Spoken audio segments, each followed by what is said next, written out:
Due to last minute changes in the lineup, I actually haven't sent in my bio, therefore Connor doesn't actually know about me.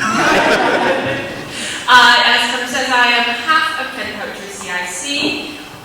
We put on this event, we put on our programming of workshops and poetry slams throughout the year. That's what we've got Arts Council funding for. And then some of the other things that we do is actually consultation and help to individual poets, poetry professionals, people interested in poetry, and that includes help on getting funding. So we have actually a team of access support workers and consultants who can work with poets who want to get Arts Council funding in particular. We can try and help advise on other forms of funding. So I'm just this is kind of a shameless pitch as well. If you did want to work with Kent Poetry CIC, and you wanted to get some funding for something, you're sitting there thinking, oh, I wish we had more poetry presses or poetry events, or maybe I can get some funding for my practice, come talk to us. Because that's what we're here for, as well as helping you figure out your professional development and helping put on events. We're also here for that. So, can I get funding for my weird idea? Well, you can see that we have got Arts Council funding for this weird idea. So, the answer is yeah, maybe, for sure. Not every single weird idea in the world, unfortunately, but yeah, quite likely you can. And quite likely you can get more funding for more weird ideas than you think. Common problem, right? Nobody in this room experiences this problem, but I do. This is like the story of my life. You want to make art, you ain't got no money, and art, darn it, costs money. My background is that I'm a theatre maker and various forms of storytellers. So actually I find that information is easier to absorb if you're being told a story. All my life I've been trying to put on shows, to make things happen. In around 2019 I had this brilliant, what I thought was a brilliant idea to make a show about forgotten women in history.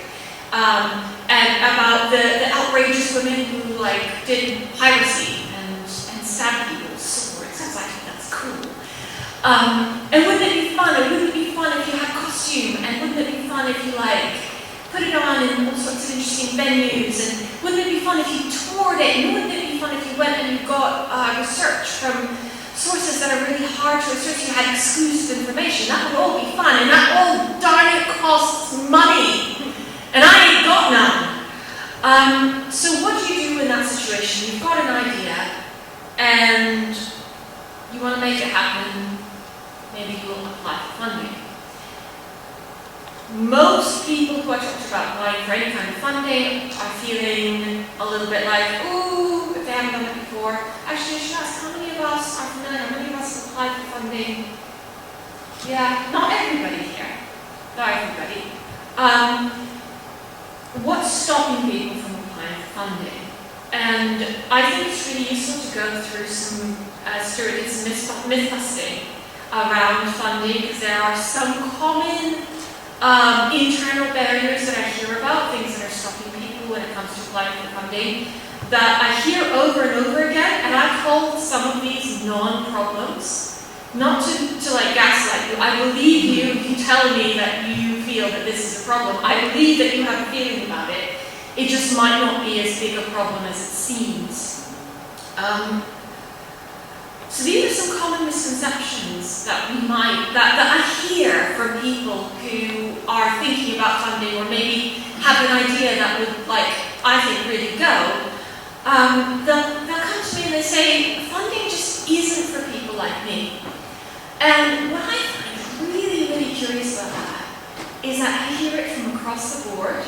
I hear it from people who are traditionally excluded from the arts because they're working class, because they come from disadvantaged backgrounds, because they're a global majority, or for some reason maybe they're not even maybe they're migrant people and they don't feel rooted in the UK, and they feel like they're not represented in the UK art scene. And so it makes sense that they would be saying, well, I just don't feel like funding. Funding feels like it's part of the establishment. It's just not for people like me. But then I also hear, oh no, but I'm too white. No, I'm too straight. I'm too male. I'm too middle class. I'm too cisgendered. I'm too something else that is part of the establishment to ever get funding, because lots of people, for all across society, automatically assume that all funding is a box-ticking exercise anyway. There are boxes to tick. Obviously, the funder's job is to hand out the money according to certain priorities and according to certain requirements. They have boxes that they have to tick, but it's not just an empty box-ticking exercise. It's not all about you ticking or not ticking specific boxes about who you are. I really, really hate to tell people this, but you're not that important. You are very important, but you're not that important. They care about who you are, but that's not the end. That's not like where they stop caring, right? And the last one on here is just impossible. No one gets any money. The weirdest voice note I got when I was thinking about, when I was starting to apply for funding for my theatre project, was from somebody not even in my art form, but adjacent to my art form, and they sent me they didn't even know me. I reached out to them and they sent me a really discouraging voice note, telling me that I shouldn't apply for funding because we as female art makers shouldn't have to fill out forms. We should nurture our projects in our wombs and birth our projects in much more natural ways. And I was listening to this and I was just like, this is really odd. This is just a really strange sort of a message to receive and a strange way to be discouraged, until this person said, I applied for funding twice and I never got it. And I thought, okay. That's what it's really about. It's not actually about like trying to birth your project out of your womb. It's about, I feel discouraged about the process and I'm trying to discourage you to protect you because I think that you are going to give up on what you're doing the way that I've had to give up on what I'm doing. So when you encounter that, because inevitably you will, you start talking about funding to other people in your environment and somebody's almost guaranteed to go, well, I tried and I never did it and I don't think that it's possible. That's not necessarily because it's impossible, but it can be a really discouraging process. It can be a challenging process. So we might as well honour the fact that it's very competitive. As the financial crunches around us happen, it becomes more competitive. That just means that it's a challenge. It doesn't mean that it's impossible. And what we can do as consultants and advisors, and what other people who've gone through the funding process successfully can do, if you talk to us, is we can talk to you about how it is possible rather than how it's impossible. And I really encourage you, as you think about funding, it doesn't have to be Kent Poetry CIC. Find people in your environment who have done it successfully and see if you can get some advice on how the game does in fact actually work with whatever funder you apply for. That said, so these problems maybe aren't as big as they feel, but there are genuine barriers, especially when it comes to Arts Council funding, which has got a really complex application process, an application form, an application portal online. There are genuine barriers that people experience when they look at the whole funding process, like understanding how it actually works and what the requirements are, reading the guidance, figuring out how the funding works, figuring out what goes into the application. Filling out the damn forms can be a barrier to some of us. Project planning or budgeting, and just the amount of time that all of this takes. Like I said, this is a shameless pitch. So these are all things that we can help with. It doesn't have to be us, but it does help to have somebody on your side who has gone through the process before, so that when you encounter these inevitable barriers to applying funding, you've got somebody who can coach you through it.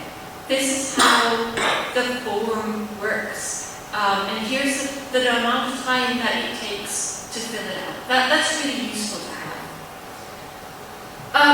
Arts Council England is the funder that we work with the most, and it is the funder that most people work with the most, not least because they actually fund individuals. So you don't have to have a company, you don't have to have an organization, you don't have to have a non-profit, a charity.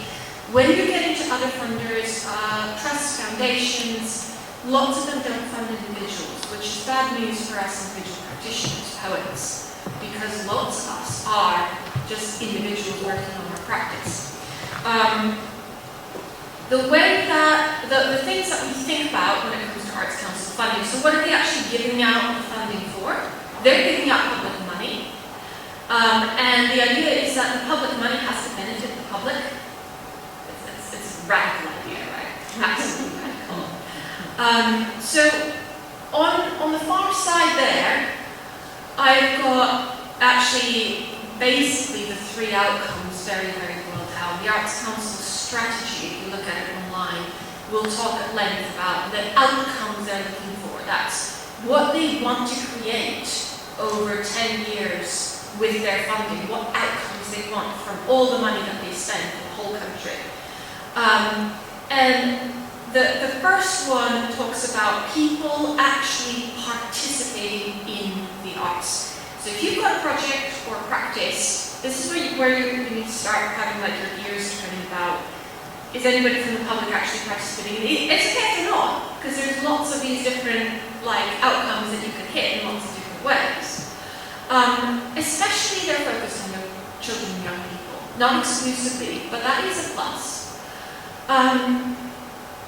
Outcome two, again, very, very oversimplified and boiled down, is benefiting specific communities in the country and making a difference to people where they live.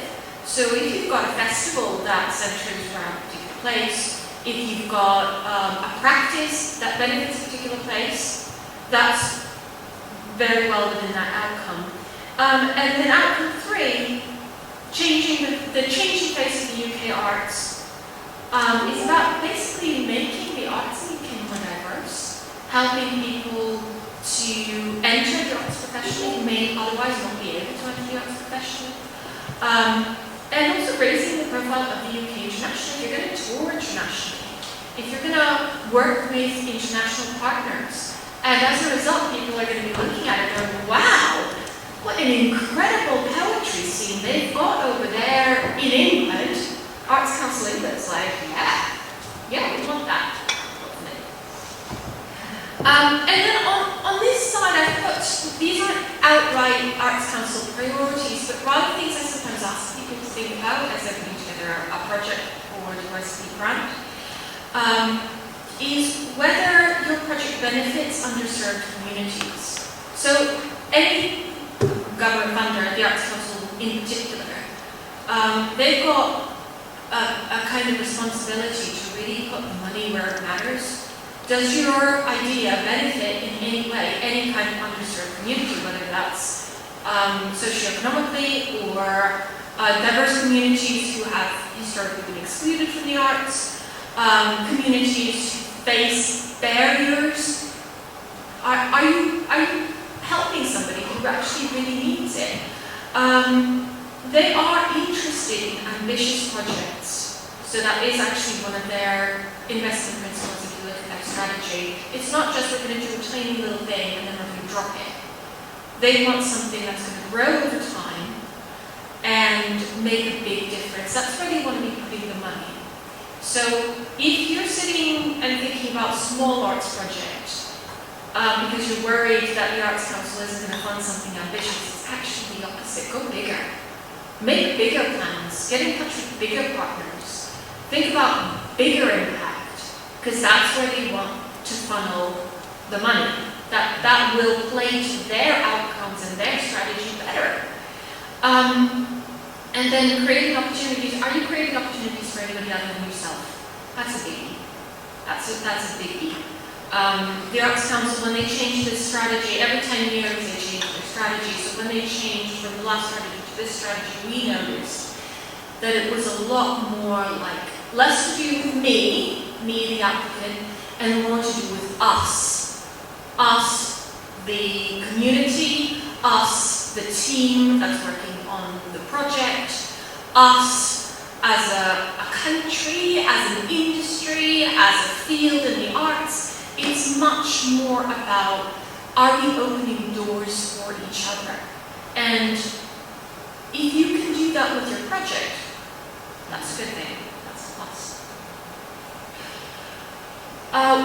We mere mortals mostly deal with two types of Arts Council grants.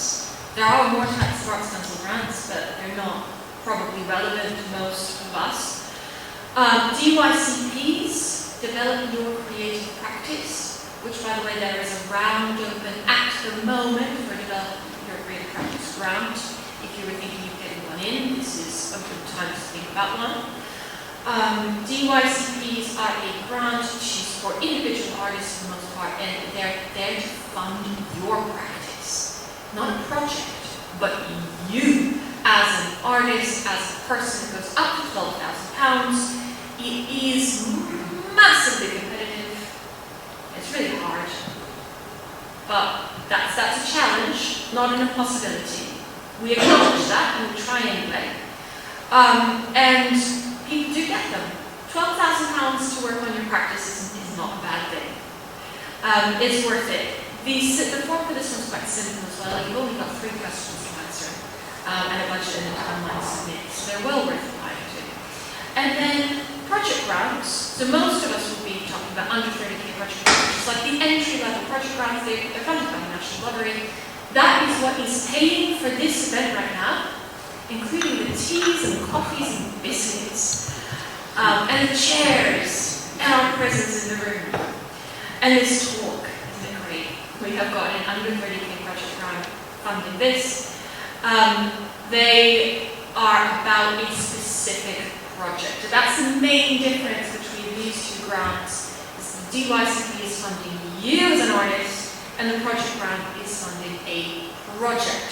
So if you're like, I think I want to apply for funding, but I'm not sure which kind of funding from the Arts Council I want to apply to, that's kind of the litmus test. If you are really working on something that is going to have a coherent outcome, and that hits some of these target areas, then that is probably a project grant. And if you are really just building your practice and you want better opportunities for yourself as an artist,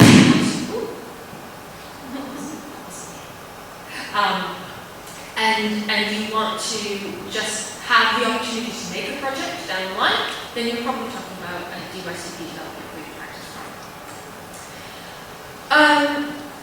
So very quickly about project design, there is a strategy called Let's Create. It is on the Arts Council website. I haven't got the Arts Council website URL on here, but it is something like www.artscouncil.gov.org, or you just type it into Google, and it is right on there in their resources.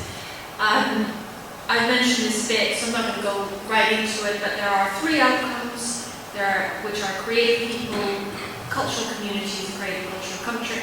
We've already talked about that. And then they've also got 4 investment principles. And just by the titles of these investment principles, you should be able to get some sense of what they're looking for. Ambition and quality, we've mentioned that already. Inclusivity and relevance, we've mentioned that already. Dynamism, that's a cool one. You know how we had the pandemic?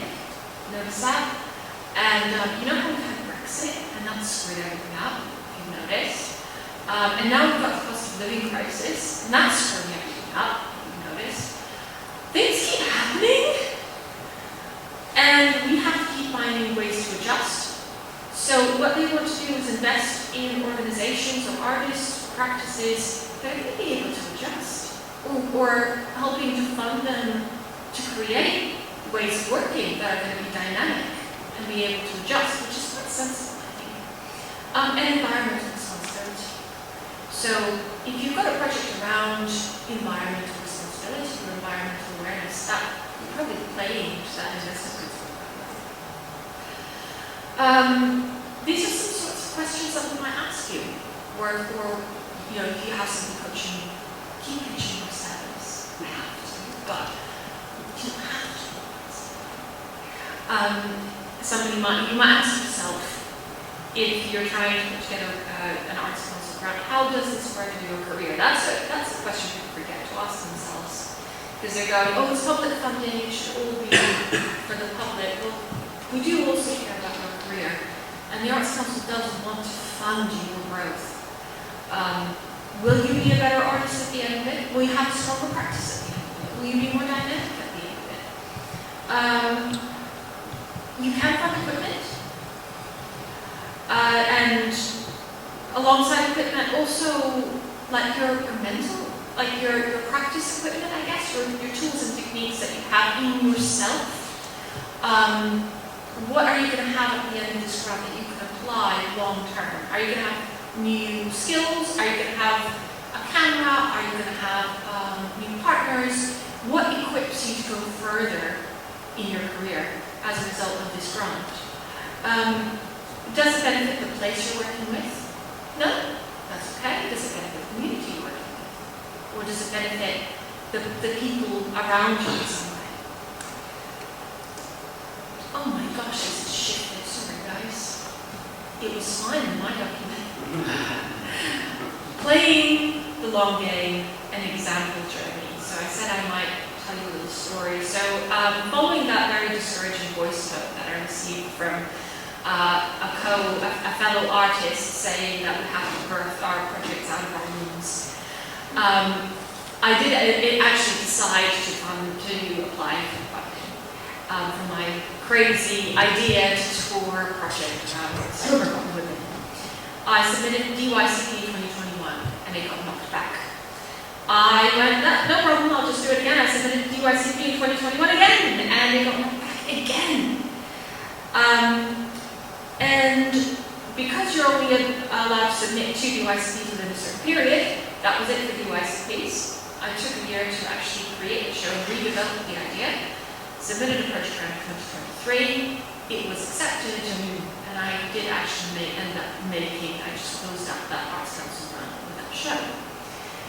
In other words, sometimes, and very often, most of the time, we're playing a long game with Arts Council projects or Arts Council applications. Our first attempt might not go. That's okay. We keep knocking on the door because we want the art to happen. Because we want to make the art, and we ain't got no money. So, Arts Council England is what's called a relationship funder. And this is quite important to keep in mind. And this is going to be true of actually most funders that you come to face with. Whether you decide, maybe I don't want to work with the Arts Council, maybe I'm going to go for kind of trusts or foundations or corporate responsibility or some other kind of funding. They want to know who they're working with.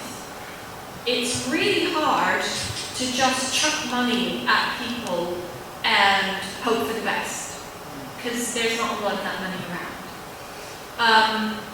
Also, the Arts Council is full of retired producers, and they've worked with artists lots. And they know that in order to really trust artists with money, they've got to know them. So the Arts Council is interested in getting to know you. Sometimes the only way that they can get to know you is by seeing your application, rejecting it, and then seeing what comes back the second go around. That is actually a way of getting, kind of getting to know them. They get to know you, and you get to know them. So when people get an application knocked back, we usually say, look, that's your first step to getting an acceptance letter. A rejection is just a step in the journey. There are other ways that you can get to know people from the Arts Council, which is chatting to relationship managers. The relationship managers are not going to be making decisions on your grant. You're not going to be able to sweet talk your way into buy them a nice dinner and get you £30,000 to works. But you can make a good impression, and you can show that you mean business, which is really important, because they are looking for people who will make the difference that they are there to create. So their job is to hand out the money to people who are going to make the difference for them. And they want to have confidence in you being the person to make that difference. So getting to know them is an important part of that. If you are interested in funding and you want to get some support We've already talked about asking for advice, we've already talked about getting to know other people in the area. But if you face specific barriers around neurodivergence or disability, for example, ADHD, dyslexia, anxiety, mental health issues, there is an access fund, which is really useful, the Arts Council provides to help fund a support worker for you. So you can actually get somebody to help you get through that application. Really useful to know about. Come talk to us if